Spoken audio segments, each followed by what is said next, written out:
Halo teman-teman, perkenalkan kami dari kelompok 1 akan mempresentasikan hasil diskusi kami dengan tema pengawasan dan pengendalian organisasi yang beranggotakan Andreas Joni Sitompul, Nadia Oktaviani, Nurul Aini, Nur Laila, dan Minda Sarputri Hutawarat.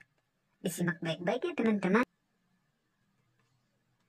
Pengertian pengawasan dan pengendalian. Pengertian pengawasan menurut para ahli. Menurut George R. Terry, mengartikan pengawasan sebagai mendeterminasi apa yang telah dilaksanakan. Maksudnya, mengevaluasi prestasi kerja dan apabila perlu menerapkan tindakan-tindakan korektif, sehingga hasil pekerjaan sesuai dengan rencana yang telah ditetapkan. Menurut Robin, mengatakan pengawasan itu merupakan suatu proses aktivitas yang sangat mendasar sehingga membutuhkan seorang manajer untuk menjalankan tugas dan pekerjaan organisasi. Menurut Dale, dikatakan bahwa pengawasan tidak hanya melihat suatu dengan seksama dan melaporkan hasil kegiatan mengawasi, tapi juga mengandung arti memperbaiki dan meluruskannya, sehingga mencapai tujuan yang sesuai dengan apa yang direncanakan.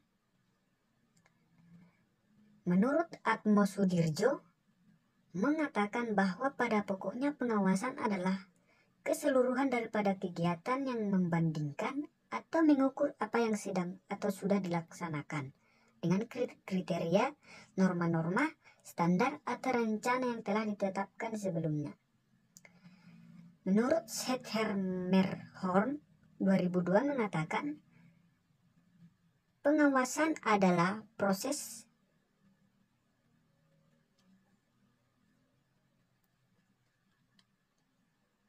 dalam menetapkan ukuran kinerja dan pengembalian tindakan yang dapat mendukung pencapaian hasil yang diharapkan sesuai dengan kinerja yang telah ditetapkan sebelumnya.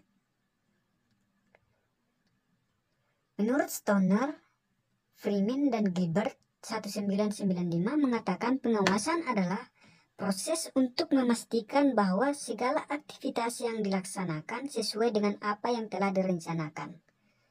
Dari beberapa pendapat ahli di atas disimpulkan bahwa pengawasan merupakan suatu usaha sistematik untuk menerapkan standar pelaksanaan tujuan dengan tujuan perencanaan, merancang sistem informasi umpan balik, membandingkan kegiatan nyata dengan standar yang telah ditetapkan sebelumnya, menentukan dan mengukur penyimpangan-penyimpangan, serta mengambil tindakan koreksi yang diperlukan. Pengertian pengendalian menurut Dessler dan Dharma mengemukakan bahwa pengendalian merupakan kebijakan dan prosedur yang dikembangkan oleh organisasi untuk menghadapi risiko. Menurut Hasibuan mendefinisikan pengendalian merupakan suatu proses penjaminan di mana perusahaan orang-orang yang berada dalam perusahaan tersebut bisa mencapai tujuan yang sudah ditetapkan. Pengertian pengendalian menurut Harahap 2011. Pengendalian merupakan suatu tindakan pengawasan yang disertai tindakan pelurusan atau korektif. Pengertian pengendalian menurut Martis dan Jackson, pengendalian merupakan memantau kemajuan dari organisasi atau unit kerja terhadap tujuan-tujuan dan kemudian mengambil tindakan perbaikan jika diperlukan. Dari beberapa pendapat ahli di atas, dapat kita simpulkan bahwa pengendalian dapat diartikan sebagai suatu proses untuk penentuan atau pekerjaan selanjutnya, untuk apa yang telah dilaksanakan, menilainya dan mengoreksi bila perlu dengan maksud agar pelaksanaan pekerjaan sesuai dengan rencana semula. Tujuan pengawasan dan pengendalian. Tujuan pengawasan yang pertama yaitu mengusahakan agar apa yang direncanakan menjadi kenyataan. Yang kedua, supaya proses pelaksanaan dilakukan sesuai dengan ketentuan-ketentuan rencana. Tujuan yang ketiga, melakukan tindakan perbaikan jika terdapat penyimpangan-penyimpangan. Tujuan yang keempat, agar tujuan yang dihasilkan sesuai dengan yang direncanakan. Selanjutnya, alat-alat pengendalian. 1. Budget atau anggaran. Pengendalian budget atau budgetary control bertujuan untuk mengetahui apakah hasil yang diharapkan dari penerimaan atau pengeluaran itu sesuai dengan yang diinginkan atau tidak. Yang kedua, non-budget. Alat pengendalian non-budget yaitu sebagai berikut. 1. Personal observation. 2. Report atau laporan. 3. Financial statement. 4. Statistik. 5. Break-even point. 6. Inter-audit. Selanjutnya, fungsi pengawasan dan pengendalian. Pengawasan. 1. Perencanaan rutin. 2. Penjadwalan. 3. Persiapan. 4. Pengabaran. 5. Pengarahan. 6. Pemeriksaan. 7. Pembandingan. Dan 8. Pembetulan. Dan pengendaliannya yaitu 1. Pengendalian produksi. 2. Pengendalian keuangan. 3. Pengendalian pegawai. 4. Pengendalian waktu.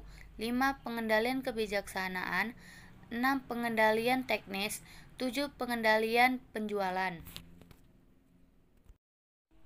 Adapun prinsip-prinsip pengawasan dan pengendalian. Prinsip pengawasan. 2 prinsip pokok yang merupakan suatu kondisi bagi sistem pengawasan yang efektif ialah adanya rencana tertentu dan adanya pemberian instruksi-instruksi serta wewenang-wewenang kepada bawahan. Maka, suatu sistem pengawasan haruslah mengandung prinsip-prinsip berikut. 1. Dapat mereflektir sifat-sifat dan kebutuhan-kebutuhan dari kegiatan-kegiatan yang harus diawasi. 2. Dapat dengan segera melaporkan penyimpangan-penyimpangan. 3. Fleksibel. 4. Dapat mereflektir pola organisasi. 5. Ekonomis. 6. Dapat dimengerti. 7. Dapat menjamin diadakannya tindakan korektif. Sistem pengawasan adalah efektif bila mana sistem pengawasan itu memenuhi prinsip fleksibilitas. Ini berarti bahwa sistem pengawasan itu tetap dapat dipergunakan meskipun terjadi perubahan-perubahan terhadap rencana di luar dugaan. Dan prinsip pengendalian. Menurut Harlow Contes dan Krill O'Donnell menyebutkan bahwa prinsip-prinsip pengendalian adalah sebagai berikut. 1. Prinsip tercapainya tujuan. 2. Prinsip efisiensi pengendalian. 3. Prinsip tanggung jawab pengendalian. 4. Prinsip pengendalian terhadap masa depan. 5. Prinsip pengendalian langsung. 6. Prinsip refleksi perencanaan. 7. Prinsip penyesuaian dengan organisasi. 8. Prinsip pengendalian individu. 9. Prinsip standar. 10. Prinsip pengawasan terhadap strategis. 11. Prinsip perkecualian. 12. Prinsip pengendalian fleksibel. 13. Prinsip peninjauan kembali. 14. Prinsip tindakan. Kemudian dilanjut dengan asas-asas pengawasan dan pengendalian. Asas pengawasan menurut Harold Contes dan Cheryl O'Donnell dalam buku Dasar-Dasar Manajemen mengemukakan asas pengawasan sebagai berikut. Yang pertama, asas tercapainya tujuan. Yang kedua, asas efisiensi pengawasan. Yang ketiga, asas tanggung jawab pengawasan. Yang keempat, asas pengawasan terhadap masa depan. Yang kelima, asas pengawasan langsung. Yang keenam, asas refleksi rencana. Yang ketujuh, asas penyesuaian dengan organisasi. Yang kedelapan, asas pengawasan individu. Yang kesembilan, asas standar. Kemudian asas pengawasan terhadap strategis. Kemudian ada asas kekecualian. Terus ada asas pengawasan fleksibel. Dan ada asas peninjauan kembali. Dan yang terakhir ada asas-asas tindakan. Untuk asas pengendalian, menurut Harold Kuntz dan Cheryl O'Donnell menetapkan asas pengendalian sebagai berikut. Yang pertama ada asas tercapainya tujuan. Yang kedua, asas efisiensi pengendalian. Yang ketiga, asas tanggung jawab pengendalian. Yang keempat, asas pengendalian terhadap masa depan. Yang kelima, asas pengendalian langsung. Yang keenam, asas refleksi perencanaan. Yang ketujuh, ada asas penyesuaian dengan organisasi. Yang kedelapan, ada asas pengendalian individual. Yang kesembilan, asas standar. Yang kesepuluh, asas pengawasan terhadap strategis. Yang kesebelas, ada asas kekecualian. Yang ke-12 ada asas pengendalian fleksibel. Yang ke-13 ada asas peninjauan kembali. Dan yang terakhir ada asas tindakan. Dan dilanjutkan dengan jenis-jenis pengendalian dan pengawasan. Jenis-jenis pengawasan yang pertama adalah pengawasan intern dan ekstern. Pengawasan intern adalah pengawasan yang dilakukan oleh orang atau badan yang ada di dalam lingkungan unit organisasi yang bersangkutan. Dan pengawasan ekstern sendiri adalah pemeriksaan yang dilakukan oleh unit pengawasan yang berada di luar unit organisasi yang diawasi. Yang kedua, pengawasan preventif dan represif. Pengawasan represif lebih dimaksudkan sebagai pengawasan yang dilakukan terhadap suatu kegiatan sebelum kegiatan itu dilaksanakan, sehingga dapat mencegah terjadinya suatu penyimpangan. Di sisi lain, pengawasan represif adalah pengawasan yang dilakukan terhadap suatu kegiatan setelah kegiatan itu dilakukan. Kemudian yang ketiga ada asas aktif dan pasif. Pengawasan dekat atau aktif dilakukan sebagai bentuk pengawasan yang dilaksanakan di tempat kegiatan yang bersangkutan. Hal ini berbeda dengan pengawasan jauh atau pasif yang melakukan pengawasan melalui penelitian dan pengujian terhadap surat-surat pertanggungjawaban yang disertai dengan bukti-bukti penerimaan dan pengeluaran. Kemudian yang terakhir, pengawasan kebenaran formil menurut hak dan pemeriksaan kebenaran material mengenai maksud tujuan pengeluaran. Dalam kaitannya dengan penyelenggaraan negara, pengawasan ditujukan untuk menghindari terjadinya korupsi, penyelewengan, dan pemborosan anggaran negara yang tertuju pada aparatur dan pegawai negeri. Dengan dijalankannya pengawasan tersebut diharapkan pengelolaan pertanggungjawaban anggaran dan kebijakan negara dapat berjalan sebagaimana semestinya. Kemudian jenis-jenis pengendalian. Jenis pengendalian dapat dibedakan menjadi 4 macam dasar penggolongan jenis-jenis pengendalian sebagai berikut. Yang pertama, berdasarkan sifat dan waktu pengendalian, terdiri dari preventive control, repressive control, pengendalian yang dilakukan di tengah proses penyimpangan terjadi, pengendalian berkala, dan pengendalian mendadak. Yang kedua, berdasarkan objek pengendalian, terdiri dari pengendalian produksi, pengendalian keuangan, pengendalian pegawai, pengendalian waktu, pengendalian kebijaksanaan, pengendalian teknis, pengendalian penjualan, pengendalian inventaris, dan yang terakhir pengendalian pemeliharaan. Yang ketiga berdasarkan subjek pengendalian, terdiri dari internal control, external control, audit control, formal control, dan informal control.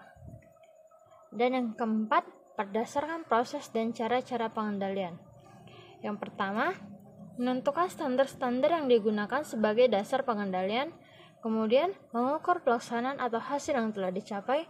Yang ketiga, membandingkan pelaksanaan atau hasil dengan standar dan menentukan penyimpangan jika ada. Dan yang terakhir, melakukan tindakan perbaikan.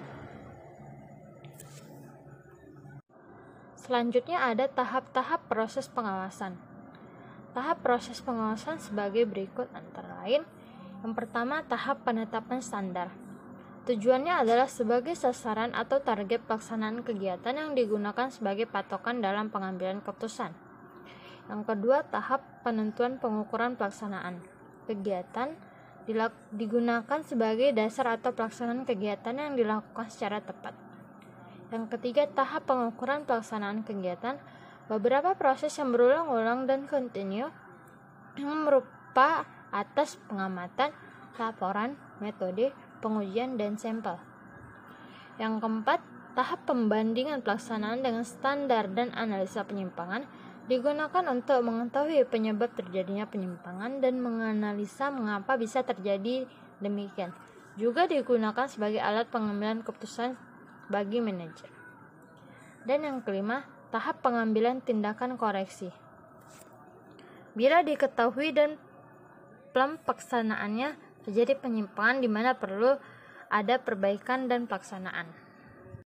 Maka dari penjelasan yang telah kami simpulkan tadi, kami tarik kesimpulannya adalah pengawasan merupakan suatu usaha sistematik untuk menetapkan standar pelaksanaan tujuan dengan tujuan-tujuan perencanaan, merancang sistem informasi umpan balik, membandingkan kegiatan nyata dengan standar yang telah ditetapkan sebelumnya, menentukan dan mengukur penyimpangan-penyimpangan serta mengambil tindakan koreksi yang diperlukan.